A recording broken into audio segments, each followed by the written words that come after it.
Assalamualaikum warahmatullahi wabarakatuh. Para jamaah yang dirahmati Allah, hari ini sekali lagi kita bisa berjumpa.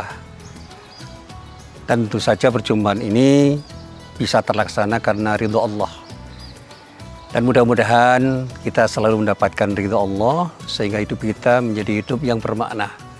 Mendapatkan sesuatu yang mengarahkan kita untuk menuju kemanfaatan fid dunya wal akhirah.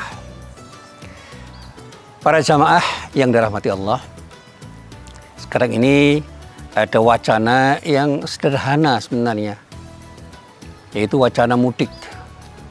Dan mudik selalu diartikan sebagai tindakan fisik, maksimal difahami sebagai sebuah wacana kultural atau wacana budaya. Padahal orang mudik itu melibatkan dua hal minimal. Yang pertama fisiknya, yang kedua jiwanya. Disinilah saya ingin mencoba untuk memaknai mudik itu lebih bersifat kejiwaan. Dan banyak ulama yang mengatakan bahwa diperlukan mudik spiritual di samping mudik kultural. Para jamaah yang dirahmati Allah, ada sebuah firman Allah dalam sebuah rangkaian ayat yang terdapat di dalam surah Al-Fajr, tepatnya pada ayat 27 sampai ayat 30.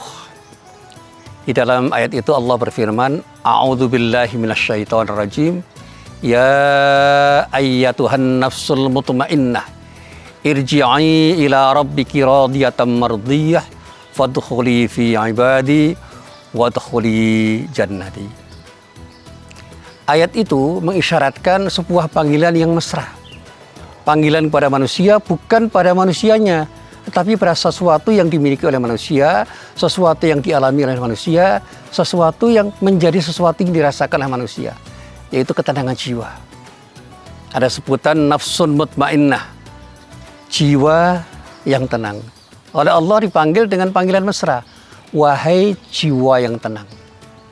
Apa panggilannya? Yang pertama dipanggil, irji'i ila rabbiki radiyatan mardiyah. Kembalilah kamu kepada Tuhanmu dalam keadaan ridho, dan insya Allah akan mendapatkan ridho dari Allah. Panggilan ini mesra dan bermakna. Kenapa kita dipanggil kembali? Kita ini ibarat seorang pengembara yang mengembara di sebuah pengembaraan yang tidak pernah terduga. Kita ibarat masuk hutan yang lebat. Di dalam hutan itu mungkin kita akan terkotori oleh kotoran-kotoran yang bermacam-macam. Termasuk kotoran batin yang seringkali mengotori jiwa kita. Ada kotoran kesombongan, kotoran iri dan dengki, kotoran kebencian, dan kotoran-kotoran lain yang membuat orang sulit untuk membersihkan diri, kecuali ketika orang itu mau kembali kepada Allah. Dan kembalinya harus dengan cara ridho. Tidak terpaksa, tetapi dalam keadaan rela, sehingga Allah ridho terhadap apa yang kita lakukan. Sehingga dikatakan, irji'i ila rabbiki radiyatan mardiyah, fadkhuli fi ibadi, wadkhuli jannati.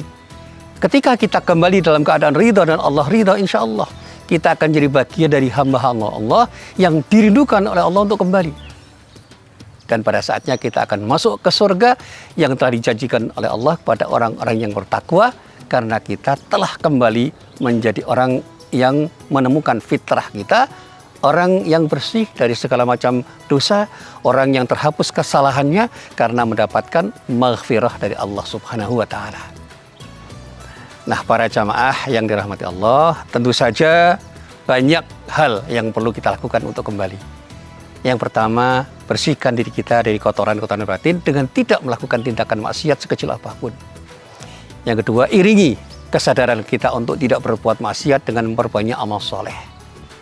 Dan yang terakhir, rasakan kenikmatan ketika kita bersama Allah, sehingga ibadah kita bisa kita laksanakan dengan khusyuk, termasuk ibadah puasa Ramadan yang kita laksanakan pada bulan ini. Insya Allah dengan khusyuknya kita beribadah di bulan Ramadan ini, puasa kita akan menghasilkan sesuatu yang luar biasa, yaitu ketakwaan yang kita dambakan, sehingga kita benar-benar akan mendapatkan surga dari Allah sebagai sesuatu yang dijanjikan oleh Allah kepada orang-orang yang bertakwa. Inilah sekali lagi apa yang bisa saya sampaikan, mudah-mudahan bermanfaat. Billahi taufik wal hidayah. Wassalamualaikum warahmatullahi wabarakatuh.